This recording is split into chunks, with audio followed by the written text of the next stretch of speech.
Thanks so much, James. I'm Donna Nuger. I'm a youth development educator with University of Illinois Extension. Um, I work with the 4-H program and other and youth activities in metro communities. So I do things that are a little bit different. Most of my world is about STEM, and I've found that climate change has been one of the things that our youth are concerned about, they're interested in, and they have been very motivated by some of the opportunities through 4-H, through the Ag Innovators program, some of the STEM challenges that have been available, and that you can get these things through Shop 4-H, so they are available to you. In the last year, these science ambassadors, who are all middle school and high school, so they're early teens through high school, uh, go out and they do teen teaching and outreach. They work in some of our underserved communities and do large walk-by activities down to small group activities for smaller groups. The group I have with me today have been very active in developing an app to track carbon outputs and give alternatives on how to reduce your carbon outputs. I have Ashmit Gamber, Dharmik Mudapathy, and Joshua George with me. They are part of a team that was working on a program called BLAST. And BLAST was offered rather in Naperville, which is one of our communities in my unit, which serves 3 counties in the Chicago metropolitan area. And BLAST is about building leadership around sustainable transformation. So this was a program that teens took their ideas, their concerns, and developed a program to get something done.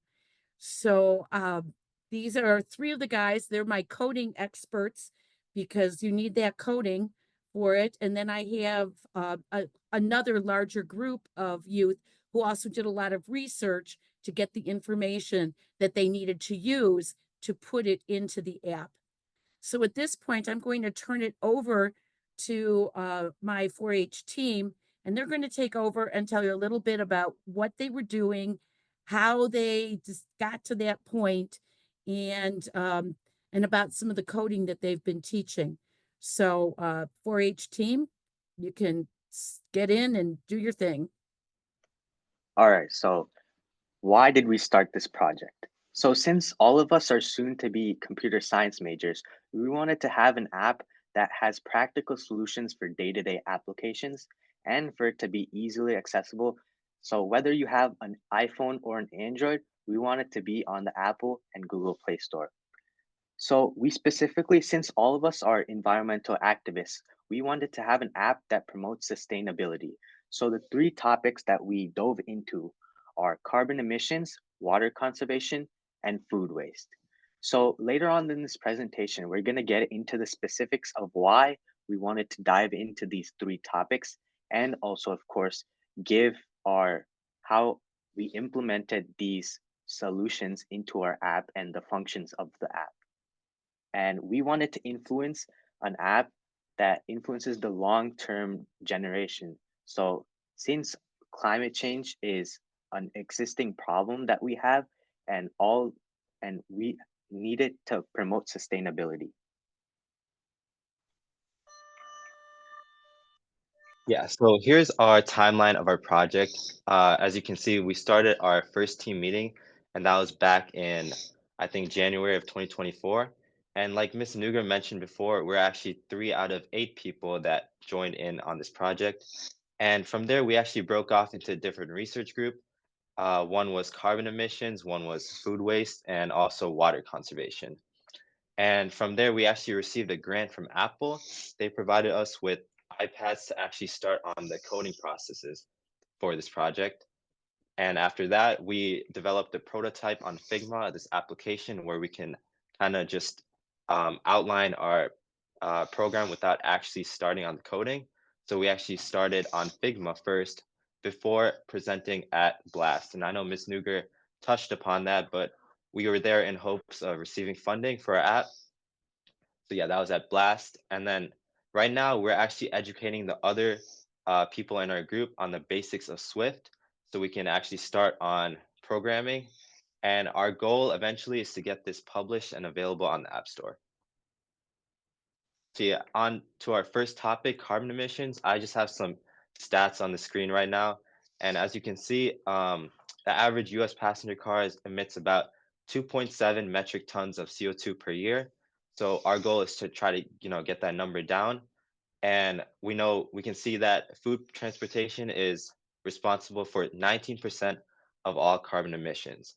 So along with that, there's also a diagram you can see up there, and it says that cars and vans have around, I think, 48% our biggest share of CO2 emissions. And after that, it's the freight trains and trucks, I believe. So how does our app actually combat these problems? So our app has two functions on the carbon emissions part, and one of them is to input our ride info. So say if you take like a 20-minute car ride, it'll provide the output of carbon emitted based on the time elapsed, and it'll also provide an alternate route of travel. So that was our first function. The second function is it'll provide a carbon footprint based on the food packaging of any food. Let's say you get at the grocery store. If you input the brand and the type of food, it'll output the exact carbon footprint based on it.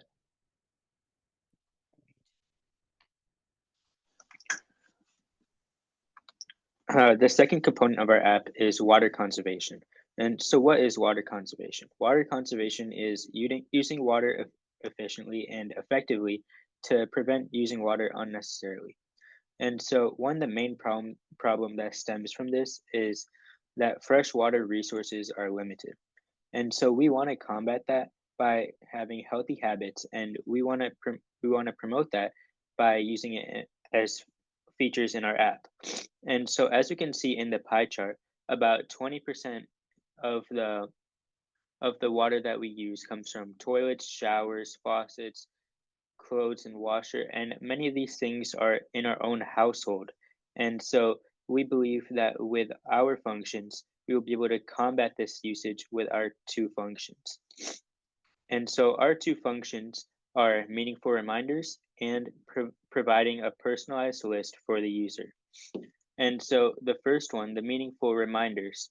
So the user will input their water usage, and we want to provide the user with more information about how to cut down their water usage, like what they can do, and some calculations of like how much water they've been using and how to prevent them from using that much water.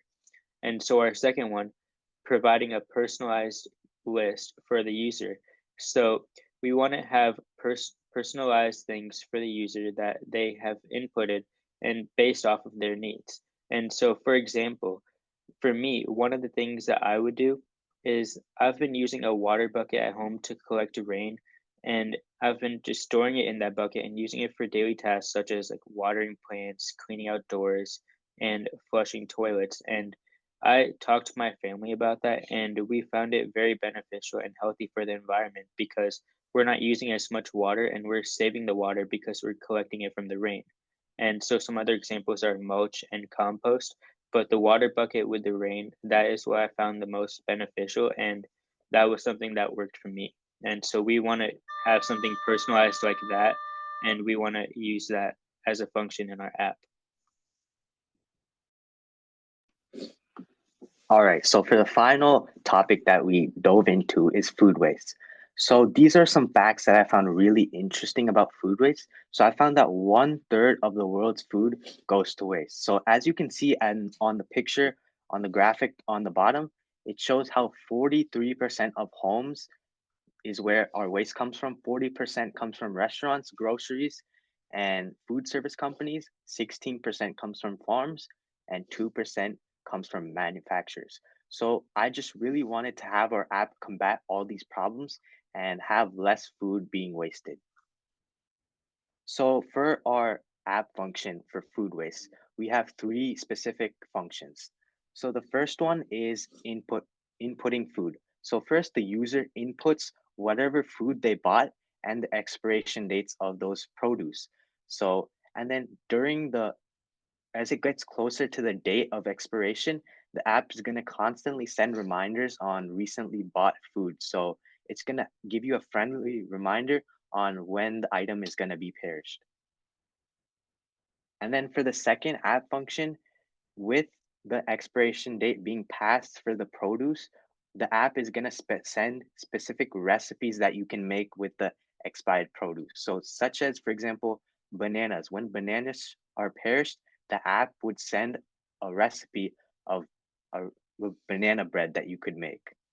So then for our third and final function of this app, we would have location. So the user would input their location and then a 50-mile radius would be generated to find the nearest donation food center. So all these three functions contribute to less food waste. We have many goals to promote a healthy environment and promote sustainable habits. And so we are planning on promoting these healthy habits through our app. And so our first goal that we have is to continue to teach classes to other students. And so prior, we have succeeded in teaching classes as we've been going to other schools and other offices to teach classes using the Swift language. And so from the grant from Apple that our 4-H group received, we were given many resources such as iPads, Apple Pencils, while also getting their full support. These resources were very useful for teaching the students, and we were able to show the app that we were making with our full timeline of events to the students, and this allowed the students to see what our app was, how it worked, and what we did to make it happen. And so this was able to inspire the other students, and they were inspired to make their own app. And it was that app that they wanted to make was something similar to what we've been making. And so we spoke to some of the students, and they told us that they were interested in making their own apps about environmental sustainability. And that is a very big progress step that we want to make. And that is something that we were very proud of as we were able to promote a healthy change. And so our second goal is to continue working on the app and to ultimately publish it. And so we want this app to have a big impact. And once we're done with the coding, we'll be able to publish it on the App Store and Google Play Store. And this will help promote positive change, which is our third goal. And so we've been doing this throughout. We've been promoting positive change throughout, as I said prior, by inspiring other students to create their own apps. And so we believe that this is very necessary to promote healthy environmental change and promote a positive impact. People will be conserving water better, they will be reducing carbon emissions, and they'll be wasting less food while just making better and healthier decisions overall. And these will all ultimately assist us in reducing the impact of environmental challenges that we face today as a world. And we hope to bring positive change day by day. Thank you for listening to our presentation. I greatly appreciate your attention in this, and I really want to thank and congratulate these young people. They came up with these ideas themselves. This was not created by any adults. They came to me and said they wanted to take their talents and find ways to use it to make a difference in the world. I'm very grateful to a couple of the other members who are now off at college, and they're very, very busy doing other things. They were the one who got us into Blast to begin with, and they were people who were already into environmental issues and wanted to take this further. And we're grateful for all the teaching that these guys have been doing because they're providing opportunities to youth who otherwise would not have an opportunity at all. So thanks a lot. And if you have any questions, we're here. We'd be happy to answer it. So I have our questions and answers open, and interestingly, a lot of our questions and answers are just outstanding, great work. It's a fantastic presentation. So that's a fun way.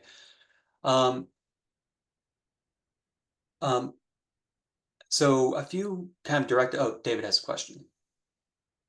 Yeah, just I thought this was fantastic as James was just saying. I'm just kind of wondering how you all think this, individually might kind of like uh help you sort of take your next steps in life, your work on this, in terms of what you each want to move on to do after this is finished and a success, let's say. So we're really looking forward to publishing this app and promoting a positive change. And so that is something like that we've been very interested in. And we've been combining this with coding as well. And so coding is like our very big hobby for all of us, as we've been like teaching classes and we're all planning and hoping to be computer science majors as we apply this coming year. And so we've been combining two of our interests into one, and that is just something that we're really interested in. And this positive change that we've been promoting and that we've seen already happen so far, these results that we've seen, we've found those outstanding, and we just want to keep seeing more. And we just really love the positive impact and change that it has.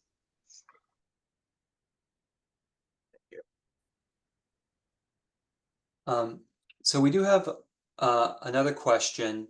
Have you considered exploring info about the carbon footprints of, say, larger corporations or, transportation industries like airlines and the like, to provide information in your app for that as well?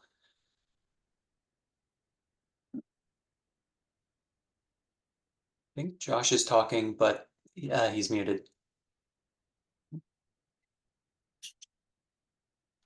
Yeah, so I believe that we would be looking to more larger corporations like airlines, and I think it said, yeah, larger corporations, airlines, etc. So right now we just started focusing on like the driving aspect of it, because I think um, when we're looking at users, right, they'll use this app when they're driving. So I believe that's like more in their everyday life.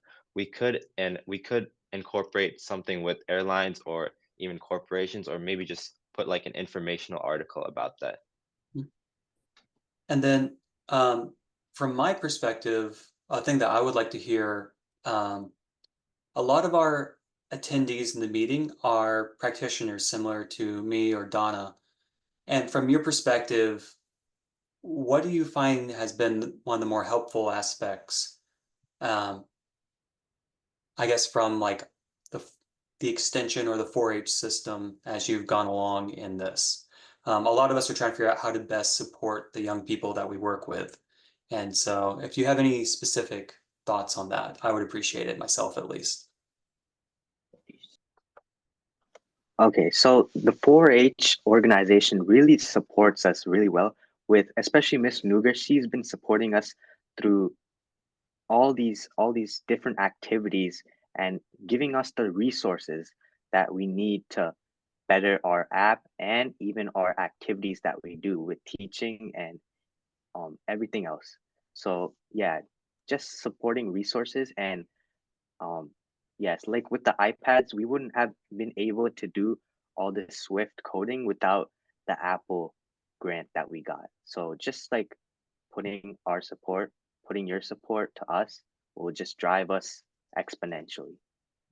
So providing that space for you to explore your interests and making sure you're supported. Yeah. That's fantastic. This has been a production of Cornell University, on the web at cornell.edu.